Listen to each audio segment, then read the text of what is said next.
La Bible dit qu'il y a maintenant donc plus de condamnation pour nous qui sommes en Jésus-Christ, parce que son sang, il s'est donné en rançon. Alors nous allons tous ensemble élever la voix par la foi, que à compter d'aujourd'hui, depuis que nous avons accepté le Seigneur, la condamnation n'est plus notre partage. Ensemble, prions le Seigneur. Oh, c'est béni ton nom. Je te rends grâce. Je ne suis plus condamné. Je ne suis plus coupable. Je ne suis plus condamné. Si plus jamais de condamnation. Il y avait condamnation dans ma famille. Il y avait condamnation, Seigneur, dans ma lignée paternelle comme paternelle. Mais à cause du sang de Jésus-Christ, je ne suis plus condamné car il y a maintenant plus de condamnation pour moi. Il n'y a plus de condamnation pour ma vie. Il n'y a plus de condamnation existe pour ma vie. Je bénis ton nom, je te rends grâce, je te glorifie, je t'exalte, mon Dieu, crois. Il n'y a plus de condamnation pour les Dakouri. Il n'y a plus de condamnation, Seigneur, mon Dieu, mon roi, mon Saint-Dieu. Il n'y a plus de condamnation pour Namina. Il n'y a plus de condamnation pour Petra. Il n'y a plus de condamnation pour Muriel, pour Benina. Il n'y a plus de condamnation pour Patrice, pour Ginette. Il n'y a plus de condamnation pour Titcha, pour Laure. Il n'y a plus de condamnation pour l'Église, parce que ton sang a coulé à la croix et a servi de rançon, de monnaie d'échange, afin que nous puissions recevoir de personne, Seigneur Dieu, créateur du ciel et de la terre. C'est pourquoi cet Esprit de Dieu, béni sois-tu à cette heure précise de notre vie, de ce que nous sommes libres, parce que Jésus-Christ a donné de sa vie à la croix. Et aujourd'hui, nous proclamons cette liberté, cette indépendance de manière véritable et officielle devant le trône de Dieu, parce que ton sang a coulé pour nous, Seigneur. Sois béni, sois élevé, sois exalté, sois magnifié, sois lamenti à cette heure précise, parce que, Seigneur, nous réalisons dans notre esprit, dans notre âme, dans notre corps, que nous sommes libres au nom de Jésus-Christ. Seigneur, sois béni, sois élevé. Que toute la louange et la gloire te reviennent à toi seul, de ce que chacun de nous est libre en Jésus-Christ. Seigneur, sois béni. Que toute la louange et la gloire te reviennent à toi seul. La louange est à toi, parce que tu avais dit. La révérence, la magnificence est à toi, Seigneur. Parce que c'est toi qui es au nom du roi et que tu fais de la terre ton marche au pied. Je bénis ton nom. Toi qui as étendu les cieux par ton intelligence, je bénis ton nom. Toi qui as fondé le monde par ta sagesse, je bénis ton nom. Toi qui as créé le monde, Seigneur, par ton intelligence, je bénis ton Seigneur, oh Dieu. Sois béni, Seigneur. Honneur et louange à toi. Tu vas élever la voix et tu vas remettre ce mouvement dans les mains de Dieu. Car la Bible dit qu'il fait chaque chose bonne dans son temps. Et aujourd'hui, c'est une situation où un temps y est. Alors qu'il fasse ce qu'il a prévu de bon pour la vie de chacun de nous. Ensemble, élevons la voix et prions tous ensemble, Seigneur. Ce temps t'appartient. Ce temps est à toi et je le mets entre tes mains. Je le mets ce moment entre tes mains, mon Dieu. Je le mets ce moment, je le mets la vie de Jean-Claude, vous êtes la vie de Namina, la vie de Petra, de Muriel, de Mélissa, de Patrice, de Zinette, de Laure, de Titcha, de l'Église, à cette heure précise, parce que tu fais chaque chose bonne à cette heure précise. Ce qui est bon pour nous aujourd'hui, nous recevons cela, Seigneur. Ce qui est bon pour ton Église, à cette heure précise, pour chaque vie, à cette heure précise, je le mets entre tes mains, Seigneur. Dieu de gloire, de force, de puissance, je le mets ce moment entre tes mains pour que ce qui est bon, qui vient de toi seul, nous le recevons ce soir. Au nom de Jésus-Christ, Seigneur, je bénis ton nom, Seigneur. L'honneur et la louange est à toi, mon Dieu, mon roi. Béni sois-tu, Dieu de gloire, de force, de puissance en ce jour de délivrance. Éternel Dieu de gloire, merci Seigneur. Gloire te soit rendue, ami de tous les autres. Merci Seigneur. Béni soit le Dieu d'Israël. Alléluia, béni soit le Dieu d'Israël. Béni soit le Dieu d'Israël. Alléluia, béni soit le Dieu d'Israël.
la foi, tu vas le dire, quel que soit ce que je vis, quel que soit ce que je traverse, je bénis ton nom, Seigneur. Parce que Seigneur, c'est toi qui contrôles la vie. Élève la voix, dis-lui, malgré tout ce que tu vis, malgré ce que tu recherches, mais tu le bénis parce que c'est Dieu. Élève la voix, bénis-le s'il te plaît. Bénis ton Dieu. Quel que soit ce que tu vis, il est Dieu, il n'a pas changé. Quel que soit ce que tu traverses, il est Dieu, il n'a pas changé. Quel que soit ce que tu vis, il est Dieu, il n'a pas changé. Il est Dieu qui restaure. Il est Dieu qui bénit. Il est Dieu qui restaure. Il est Dieu qui bénit. Élève la voix et dis-lui, Seigneur, voici ma vie. Mais je bénis ton nom. Que tu me bénisses, je bénis ton nom. Que tu ne me bénisses pas, je bénis ton nom. Dans les épreuves, je bénis ton nom. Dans l'abondance, je bénis ton nom. Quel que soit ce que je vis, je bénis ton nom parce que tu es toujours Dieu, Seigneur. Je bénis ton Seigneur, Seigneur. Je bénis ton nom parce que ton nom est une tour fortifiée. C'est une tour forte, Seigneur. Ton nom est une tour forte et je bénis ton nom ce soir, Seigneur. Je bénis ton nom, Seigneur. Je bénis ton nom, Seigneur. Je glorifie ton nom, Jésus. Je bénis ton Seigneur, Seigneur. J'exalte ton nom, Dieu. Je bénis ton nom, Seigneur. Je bénis ton nom, Dieu. Je bénis ton nom dans ma vie. Cet esprit de Dieu conduit ce moment. Je bénis ton nom, cet esprit de Dieu. Je te remercie pour la présence au milieu de nous. Merci, Seigneur. Alléluia. Amen. Il n'y a que toi, Seigneur. Il n'y a que toi. Oh, il n'y a que toi. Il n'y a que toi, Seigneur. Il n'y a que toi. Je veux que tu chantes avec lui. Il n'y a que toi, Seigneur. Seigneur, il n'y a que toi.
grâce à Dieu. Et pour ce que tu vis actuellement, rends grâce à Dieu. Et dis-lui qu'il n'y a que lui seul sur qui sont portés tes regards. Parce que c'est lui seul qui peut te sortir du filet de l'oiseleur. C'est lui seul qui peut te sortir du trou dans lequel tu es. C'est lui seul qui peut sauver ta vie. Alors élève la voix, rends grâce à Dieu et dis-lui que les yeux sont sur lui pour tout ce que tu traverses, pour tout ce que tu vis. Élève la voix et parle à Dieu. Je rends grâce pour la vie d'aujourd'hui. Je te bénis, Seigneur, pour ce que ton Église traverse. Je bénis ton Seigneur pour ce que ton Église vit. Je te rends toute ta gloire pour ce que ton Église vit. Je te rends grâce pour la vie de chaque fidèle. Je bénis ton nom pour la vie de chaque fidèle. Je te rends grâce pour la vie, Seigneur, de Camilla. Je te rends grâce pour la vie de Petra. Je te rends grâce pour la vie de Patrice, de Zinette, de Muriel, de Laure, de Mélina. Je te rends grâce pour la vie de Tita, Seigneur. Je te rends grâce pour la vie de ton Église, au nom du mon roi. Parce que tu m'as dit en toutes choses, rendez grâce à Dieu.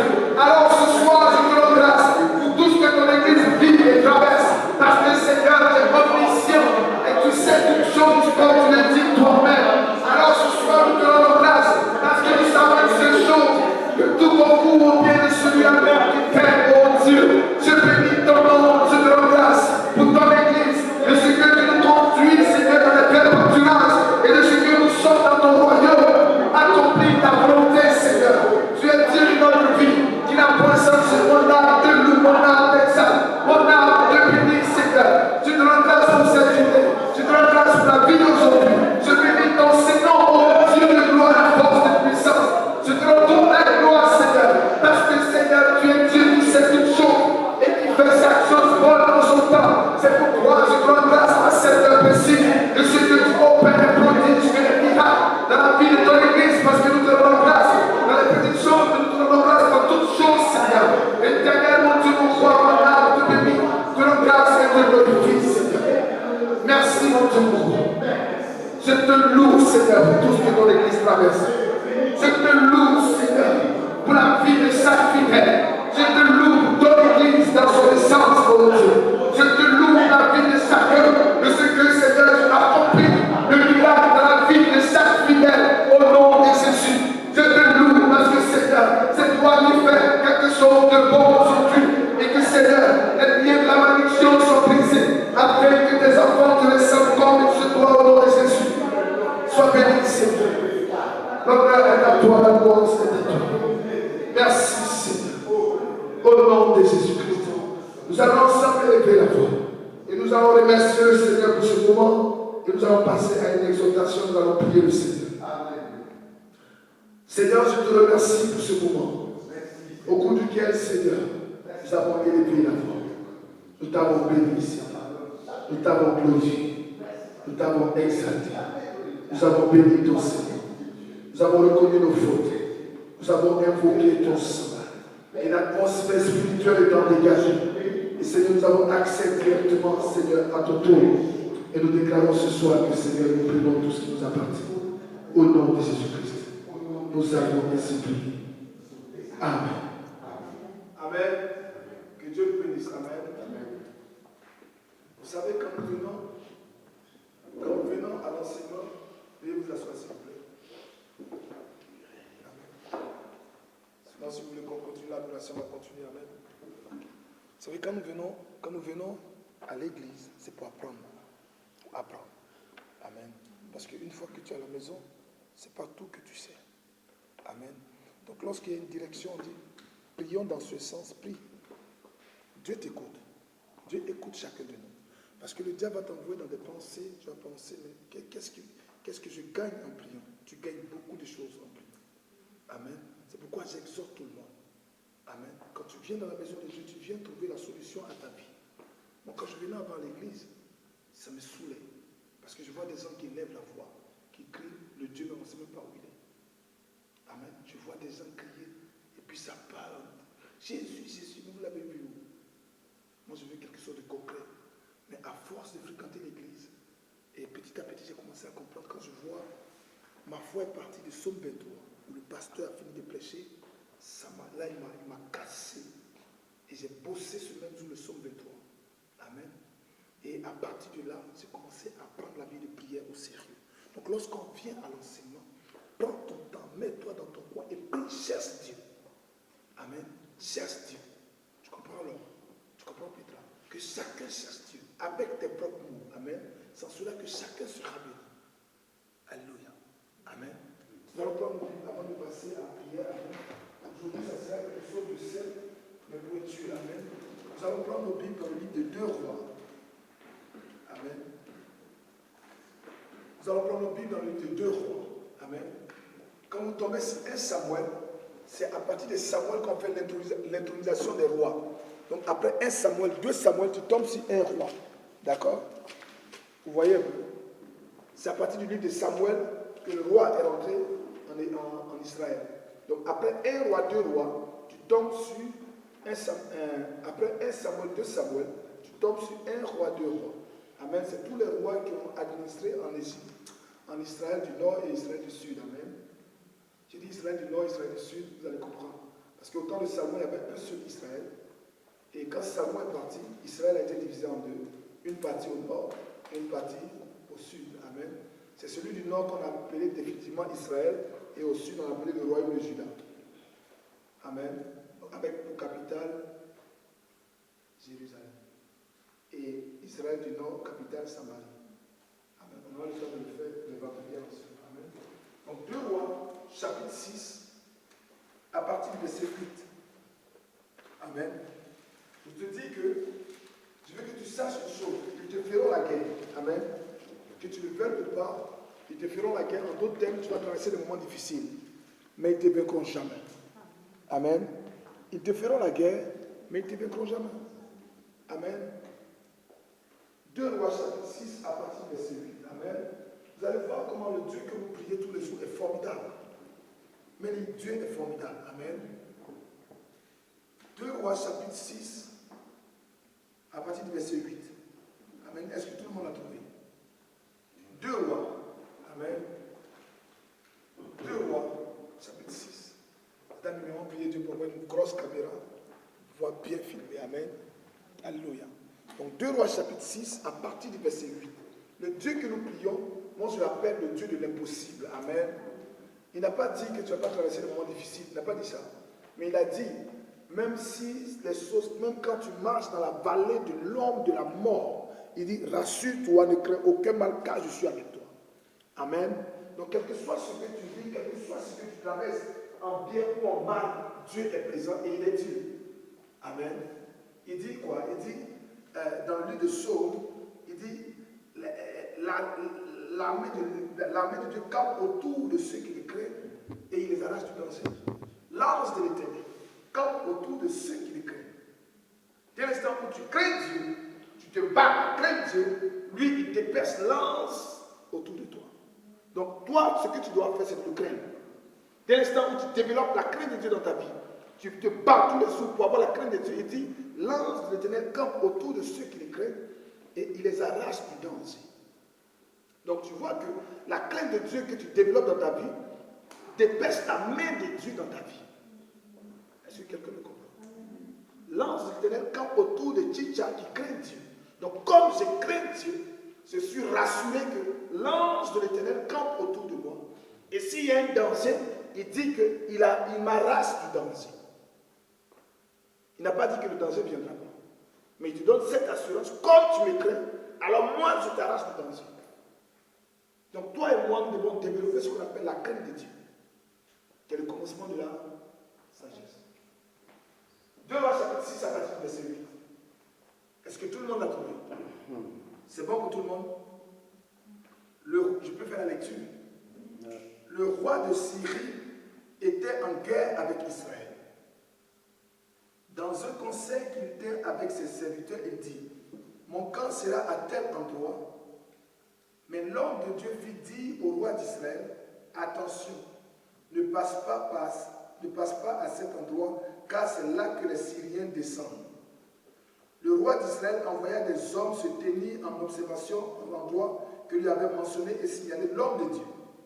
Cela ne se produisit pas seulement 1 ou 2 fois, si bien que le roi, cela ne se produisit pas seulement 1 ou 2 fois, si bien que le roi de Syrie en eut le cœur tout troublé.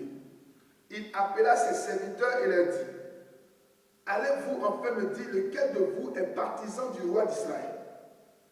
L'un de ses serviteurs répondit, personne, mon seigneur le roi. C'est Élisée, le prophète qui est en Israël, qui rapporte au roi d'Israël les paroles que tu prononces dans ta chambre à coucher. Le roi dit, allez repérer où il est et je le ferai capturer. On vient lui dire, il est à Dothan. Le roi de Syrie envoya des chevaux, des chars et une forte troupe qui arrivait de nuit et qui encerclait la ville. Le serviteur de l'homme de Dieu se leva de bon matin pour sortir de la ville et il vit qu'une troupe la cernait avec des chevaux et des chars. Il dit alors à l'homme de Dieu, ah mon Seigneur, comment ferons-nous? Il répondit, n'aie pas peur, car ceux qui sont avec nous sont plus nombreux que ceux qui sont avec eux. Alléluia. Je veux que tu le dises avec moi. N'aie pas peur. Car ceux qui sont avec moi, car ceux qui sont avec moi sont plus nombreux que ceux qui sont avec mes ennemis. Je continue la lecture. Puis Élisée pria, Éternel, ouvre ses yeux qu'il voit. Éternel ouvrit les yeux du serviteur et il vit la montagne pleine de chevaux et de chars de feu tout autour d'Élisée. Tout autour d'Élisée. Vous comprenez? Quand le Seigneur a ouvert ses yeux, et il a vu une colonne d'armée tout autour d'Élisée. Pas tout autour des deux, tout autour d'Élisée. Les Syriens descendirent vers Élisée. Il adressa alors cette prière à l'Éternel. Faites frapper cette nation d'aveuglement. C'est Élisée qui prie. Et l'Éternel les frappa d'aveuglement conformément à la parole d'Élisée. Élisée leur dit, ce n'est pas le bon chemin et ce n'est pas la bonne ville. Suivez-moi et je vous conduirai vers l'homme que vous cherchez. Il les conduisit à Samarie. Lorsqu'il fut entré dans Samarie, Élisée dit, Éternel, ouvre les yeux de ces hommes pour qu'ils voient.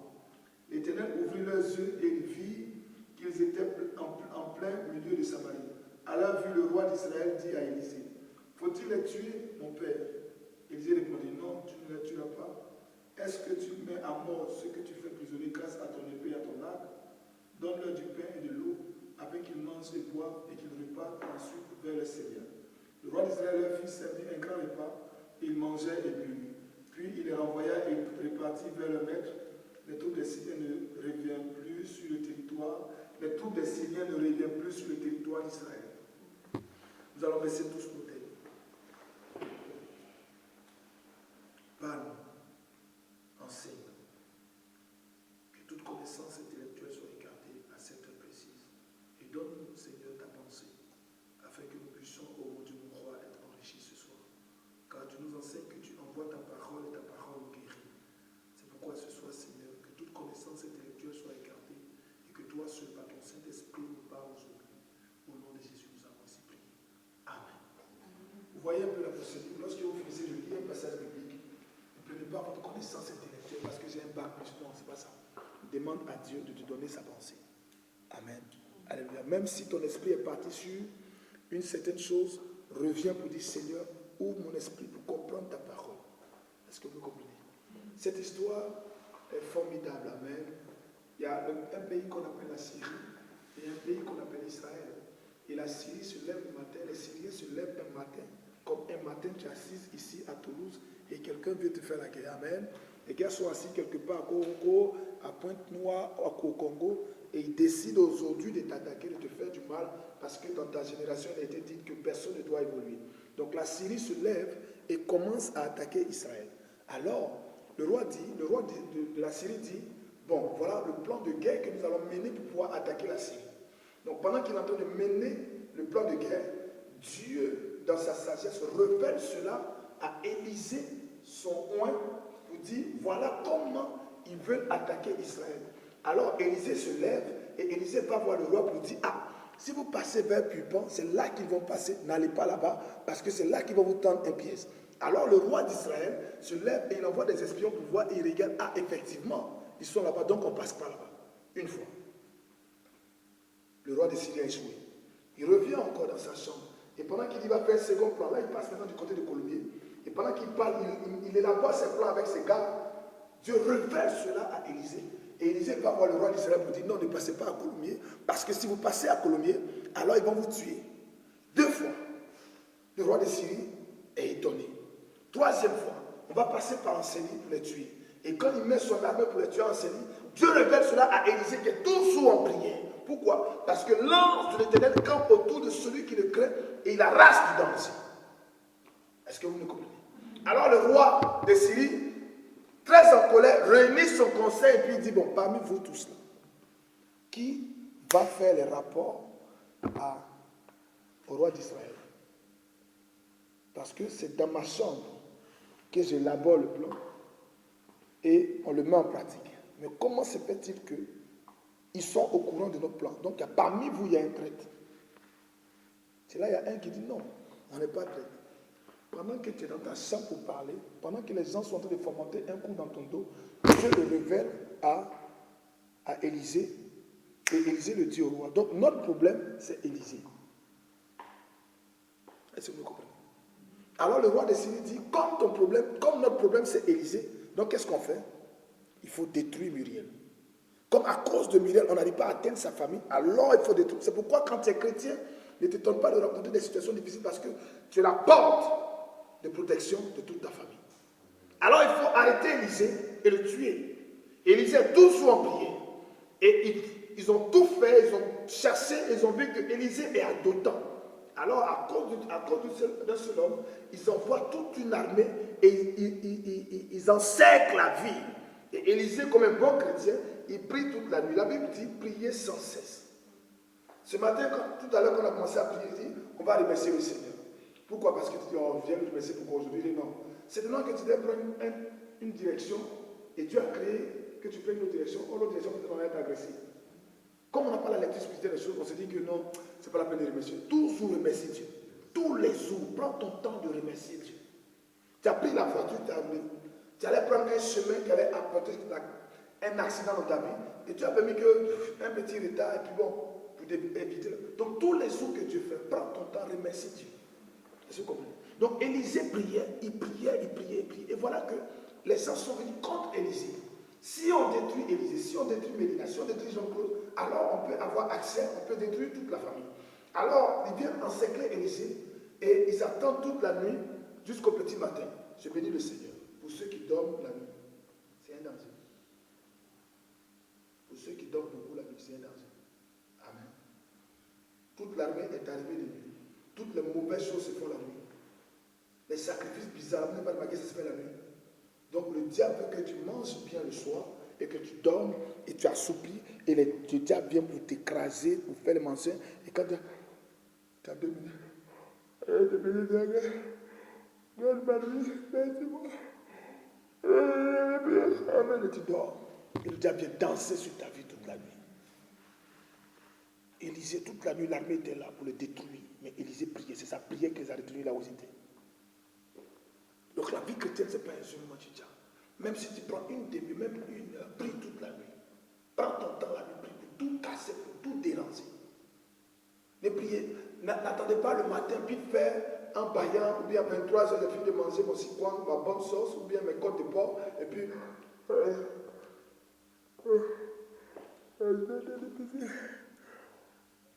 Seigneur, bénis la journée. Au nom de Jésus, Amen. Puis tu dors. Il y a des gens même qui prient sur leur lit.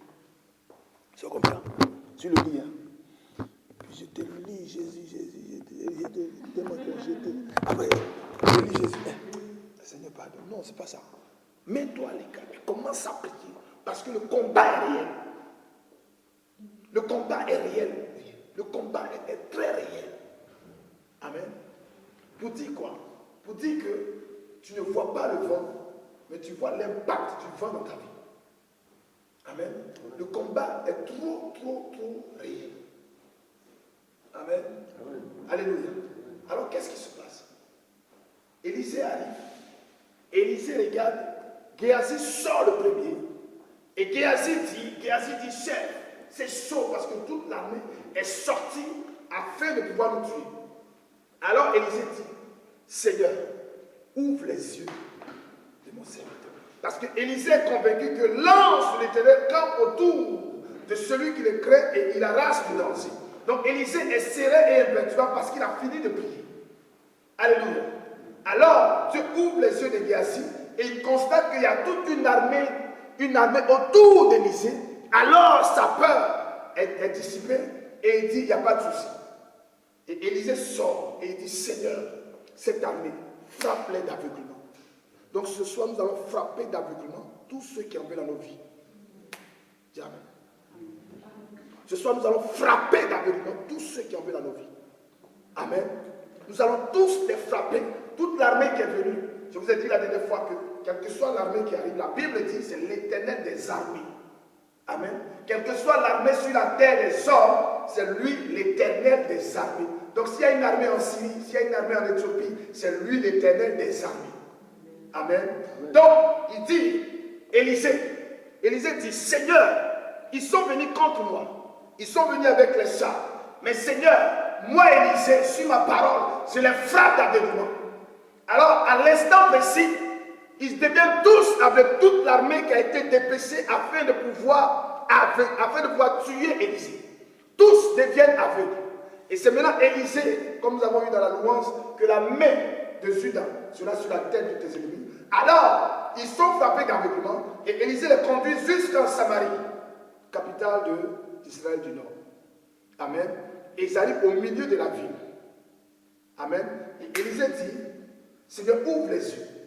Et ils ouvrent les yeux, ils constatent qu'ils sont au milieu de la ville et il y a des fusils braqués contre eux. Et le roi d'Israël dit, Élisée, tu veux que je les tue? Il dit non. Ne fais jamais du mal à ton ennemi. Fais toujours du bien à ton ennemi. Parce que c'est des charbons ardents que tu mets sur sa tête et l'Éternel te récompensera. Ne cherche jamais à te venger. Le Seigneur dit, à moi la vengeance, à moi la rétribution. Élisée dit, non, ne les tuez pas. Faites-les du bien. Faites toujours du bien à celui qui en veut à ta vie. Faites toujours du bien à celui qui en veut à ta vie. Le Seigneur lui-même, la Bible dit, c'est dans Proverbe, l'Éternel dit, je te récompenserai. À moi la vengeance, à moi la rétribution. Alors, vous lisez le dernier verset, on dit, plus jamais l'armée de Syrie est retournée en Israël. Plus jamais. Est-ce que vous me comprenez? Pour dire qu'ils te feront la guerre, mais ils ne te vaincront jamais. On va se lever, on va prier le Seigneur.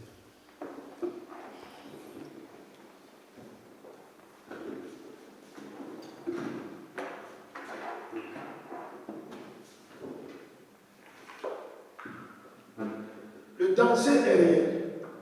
La guerre est réelle. Ils te feront la guerre. Tu vas élever la voix. Tous ceux qui en veulent à ta vie, tous ceux qui veulent détruire ta vie, tous ceux qui sont rentrés en guerre contre ta vie, ce soir, comme Jérémie chapitre 1 verset 10, c'était établi pour les frapper d'aveuglement, alors ce soir tu vas élever ta voix et tu vas dire au Seigneur, parce que tu es juste, la Bible dit que la prière du juste est d'une grande efficacité. Alors tu vas ouvrir la bouche et tu vas dire, Seigneur, toute armée forgée contre moi, non seulement est sans effet, et je les frappe tous d'aveuglement. Ensemble, élevons la voix et prions le Seigneur de Dieu. Ouvre la voix et parle à Dieu.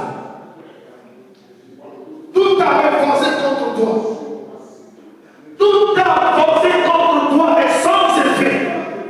Parle à Dieu.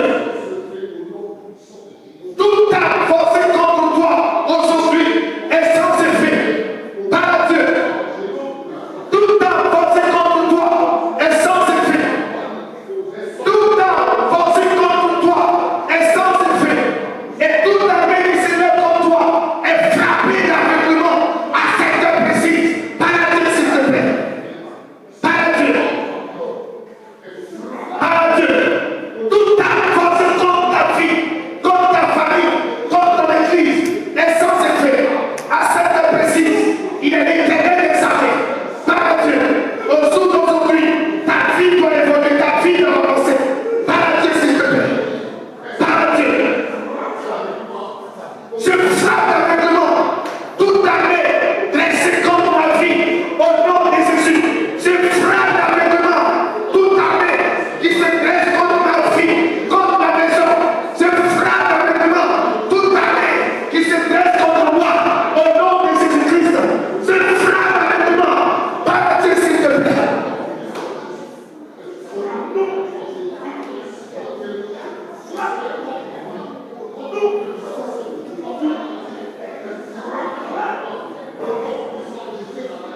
Frappe l'aveuglement, s'il te plaît. Je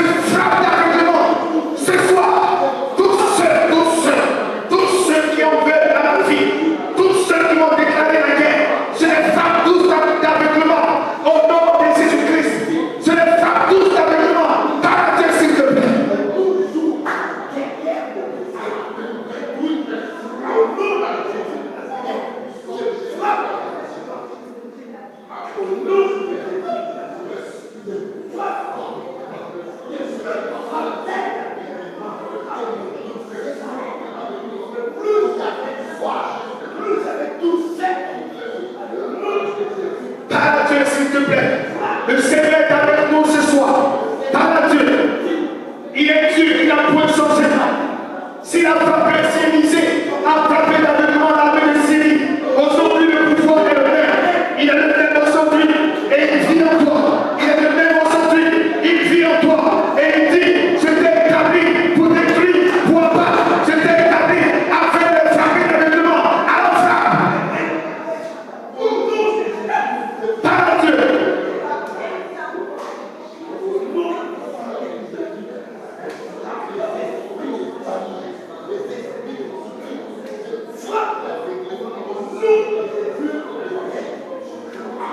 Je frappe l'aveuglement. Toute la même force et contre mes finances. Je frappe l'aveuglement. Par Dieu.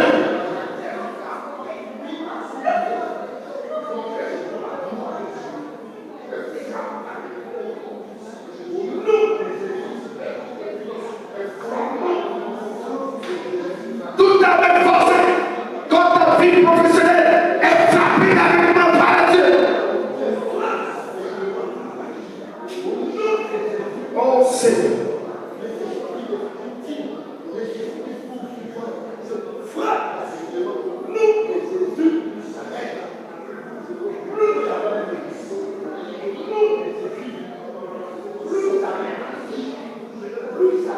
Oh Dieu.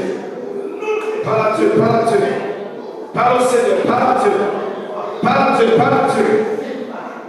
Alléluia, parle à Dieu.